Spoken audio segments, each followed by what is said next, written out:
Bancada Fretilin Husu Nono Governo Constitucional atu reconhece falhanças do serviço e a área saudinian.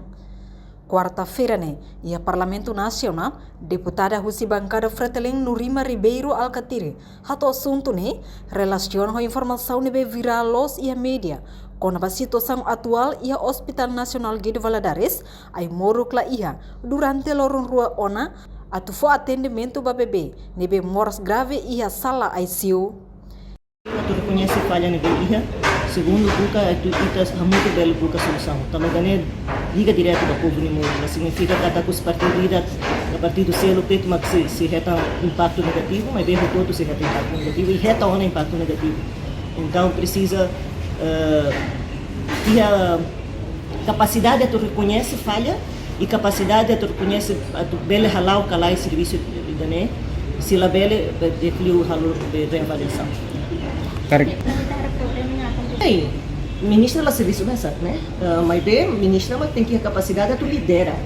Em líder lá hoje sai chefe de manda dele. Líder tem que ter capacidade de tu gere, a tu capacidade a tu delega. E ministra mos halu parte equipa aí também lidera ou se nem líder ainda tá. Então, de telabel até tem capacidade de ser a maída dele. Mas bem pronto, o governo e o primeiro-ministro mas decide ser a cara que a tu halo parte do governo, a resolver for recomendação a tu halo avaliação do serviço se não é lalau e a tu busca solução para resolver a situação também.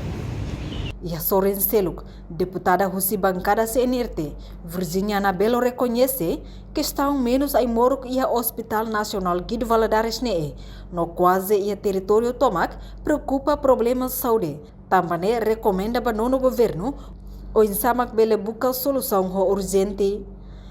Tem que buscar saída dessa situação. Também são as preocupações de deputados sirnia, mas a preocupação do povo em Toma, lá onde ele na base na área rurais, área remota,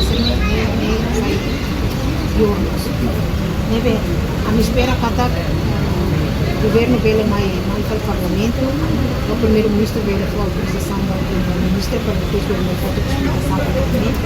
Agora veio lá os representantes do governo, do povo compreende, que ele entende, e veio com uma informação que vai ter em relação a isso. Depois se esclarecido, mas bem, lá veio ela esclarecido dele. Tem que resolver uma situação. Agora, causa Hussein Mork stock out e a sala ICU, bebê balon la consegue salva vida. Tamba ai Mork atusona bebê sirane, makla ia duni e a sala ICU. Antes Parlamento Nacional halo ona carta chamada dala tolo tutir malo, ba ministra saúde, hudi halo audiência pública e a Parlamento Nacional, mas bela consegue tamba la ia autorização do chefe governo, Kairala Sanana Guzmão. Reportagem Melda Fátima, Televisão Timor Post. Janela Informação ba Emohoto. Atua tem informação atual dia Clio. Kita haluha. Haneham botão subscribe, like. Halo comentário no Fahia Tutang ba media sosial Hoto.